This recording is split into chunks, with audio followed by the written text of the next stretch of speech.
الحمد للہ وحدہ والصلاة والسلام علی من لا نبی بعدہ۔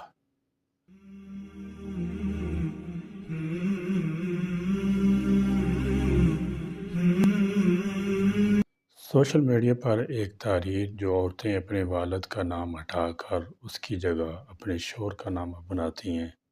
کے نام سے پھیلی ہوئی ہے، جس کو لے کر کئی لوگوں کے ذہن میں الجھن کا شکار ہیں۔ کیا کوئی عورت اپنے نام کے ساتھ اپنے شوہر کا نام شوہر کی وضاحت کے ساتھ نہیں جوڑ سکتی؟ اگر کسی عورت نے ایسا کر دیا تو کیا واقعی اس نے حرام کا ارتکاب کیا اور اس پر جنت حرام ہو گئی؟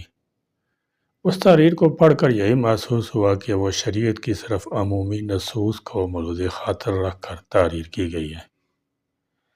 کہ عورت کا اپنے نام کے ساتھ باپ کے علاوہ کسی اور کا نام خاص کر شوہر کا نام جوڑنا حرام ہے، جو کہ محل نظر ہے، کیونکہ کوئی بھی عورت اپنے نام کے ساتھ اپنے شوہر کا نام حقیقی باپ مان کر نہیں جوڑتی ہے، بلکہ بحیثیت شوہر اپنے خاوند کی طرح نسبت کرتی ہے۔ مزید ایک عورت جب اپنے شوہر کا نام اپنے نام کے ساتھ جوڑتی ہے تو اس کا یہ مطلب ہرگز نہیں ہوتا کہ اس نے اپنا باپ شوہر کو یا کسی اور کو بنا لیا ہے، یا اپنے شوہر کا نام لکھ کر یہ بالکل نیت اور عقیدہ نہیں رکھتی کہ آج سے یہ میرا شوہر میرا حقیقی باپ ہے۔ تو جب کوئی بھی عورت اپنے نام کے ساتھ اپنے شوہر کے نام کو جوڑ کر اسے اپنا باپ تصور ہی نہیں کرتی ہے، یعنی انما الاعمال بالنیات، اعمال کا دار و مدار نیتوں پر ہے کے تحت وہ اسے اپنا شوہر ہی سمجھتی ہے، نہ کہ باپ، تو وہ حرام یا ناجائز کیسے ہوا؟ اس تحریر میں جن دلائل کا سہارا لے کر اور مت کی بات کہی گئی ہے، اس سے وہ مراد نہیں ہے جو مراد لیا گیا ہے، بلکہ اس سے مراد دراصل یہ ہے کہ واقعتاً اگر کوئی مسلمان مرد عورت جان بوجھ کر اپنے حقیقی باپ کو چھوڑ کر کسی اور کو اپنا باپ باور کرائے جو ان کے حقیقی باپ نہیں، تو ایسا ان کے لیے جائز نہیں بلکہ حرام ہے۔ حضرت ابو ذر رضی اللہ تعالی عنہ سے روایت ہے کہ انہوں نے نبی کریم صلی اللہ تعالی علیہ وسلم سنا، آپ صلی اللہ تعالی علیہ وسلم نے فرمایا، جس شخص نے بھی جان بوجھ کے اپنے باپ کے سوا کسی اور کو اپنا باپ بنایا تو اس نے کفر کیا۔ اور سعد رضی اللہ تعالی عنہ بیان کیا کہ میں نے نبی کریم صلی اللہ تعالی وسلم سے سنا، نبی کریم صلی اللہ تعالی وسلم نے فرمایا کہ جس نے اپنے باپ کے سوا کسی اور کے بیٹے ہونے کا دعویٰ کیا یہ جانتے ہوئے کہ اس کا باپ نہیں ہے تو جنت اس پر حرام ہے۔ اور عبداللہ بن عباس رضی اللہ تعالی عنہ کہتے ہیں کہ رسول اللہ صلی اللہ تعالی علیہ وسلم نے فرمایا، جو اپنے کو اپنے والد کے علاوہ کسی اور طرف منسوب کرے یا کوئی غلام یا لونڈی اپنے مالک کے بجائے کسی اور کو مالک بنائے تو اللہ تعالیٰ کی، فرشتوں کی اور تمام لوگوں کی اس پر لعنت ہے۔ یہ اور اس جیسی جتنی بھی احادیث ملتی ہیں، کم و بیش ساری احادیث ایسے مرد عورت کے لیے ہیں جو اپنے اصل باپ کی طرف نسبت چھوڑ کر اس کی طرف نسبت کرے جو حقیقت میں اس کا باپ نہ ہو، یعنی تمام احادیث نسبت ابوت کے لیے غیر کا نام ساتھ لگانے سے منع کرتی ہیں۔ رہا مسئلہ عورت کا اپنے شوہر کے نام کے ساتھ جوڑنا، تو معلوم ہو کہ ایسا کرنا شرعاً ممنوع نہیں ہے، بلکہ ایسا ہوا ہے کہ شوہر کا نام عورت اپنے نام کے ساتھ لگائے یا کوئی اور اس کا نام لیتے ہوئے شوہر کے نام کو ساتھ ذکر کرے۔ بالخصوص امہات المومنین کے ناموں کے ساتھ اکثر ایسا ہی ہوتا ہے کہ زوجہ رسول اللہ صلی اللہ علیہ وسلم کا لاحقہ ان کے ناموں کے ساتھ لگتا ہے۔ کتب احادیث میں اس کی بے شمار مثالیں ہیں۔ اسی طرح رسول اللہ صلی اللہ تعالی وسلم نے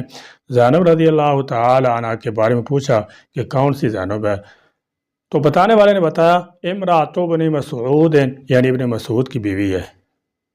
یعنی باپ کے نام کی بجائے اس زینب کے شوہر کا نام ذکر کیا گیا ہے۔ اسی کلمہ امرأۃ بن مسعود کو آج لوگ مسز ابن مسعود کہہ دیں تو کیا آ رہا ہے؟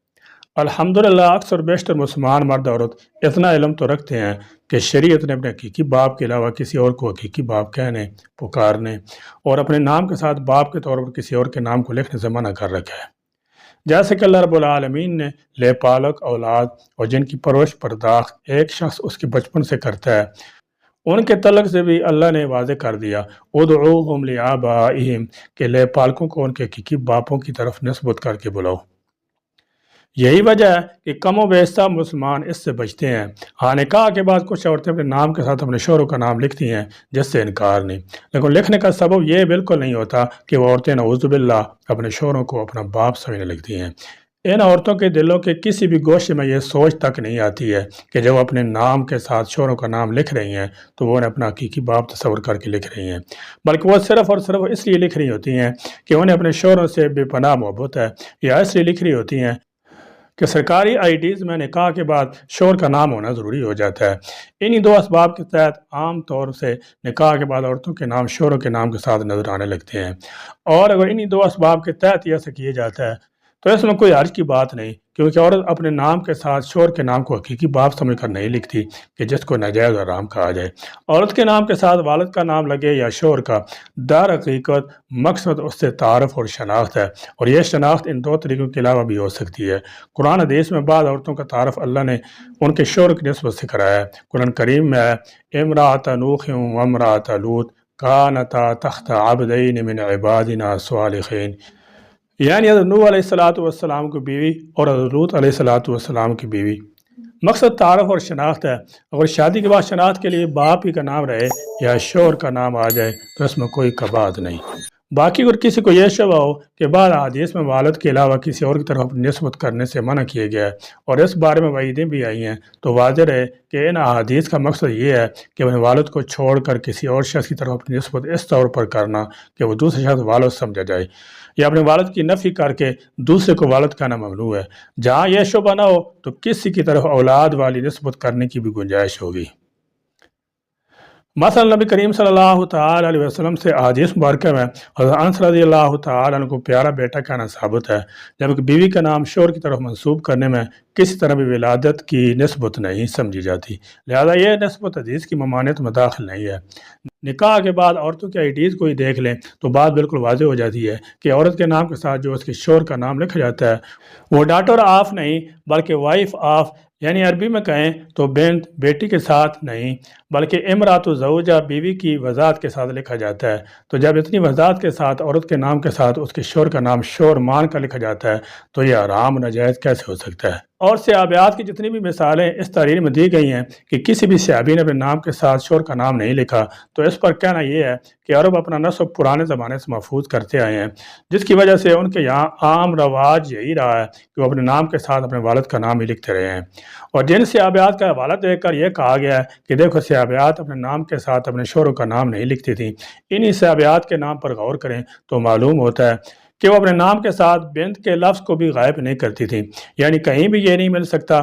کہ عائشہ ابوبکر، صفیہ حی، فاطمہ محمد وغیرہ لکھا ہوا ملے، بلکہ جہاں بھی جس صحابی کا نام ملے گا وہاں بنت لکھا ہوا ضرور ملے گا، جس سے معلوم ہوتا ہے کہ جیسے بنت کے ساتھ حقیقی باپ کا نام لکھنا ضروری، بہتر اور مناسب ہے، ویسی بنت کی بجائے امرات زوجہ لگا کر بھی کسی عورت کا اپنے نام کے ساتھ شوہر کا نام لکھنا جائز ہے، جیسا کہ حضرت ابن مسعود رضی اللہ تعالی عنہ کی بیوی کو امرات ابن مسعود کہا گیا ہے۔ اور الحمدللہ ہمارے یہاں شادی کے بعد کی آئی ڈیز میں وائف آف کی وضاحت کے ساتھ ہی عموماً ایسا لکھا جاتا ہے، جو کہ جائز اور درست ہے۔ اللہ تعالیٰ میں اسلامی تعلیمات پر عمل کی توفیق دے، آمین۔ وآخر دعوانا الحمدللہ رب العالمین۔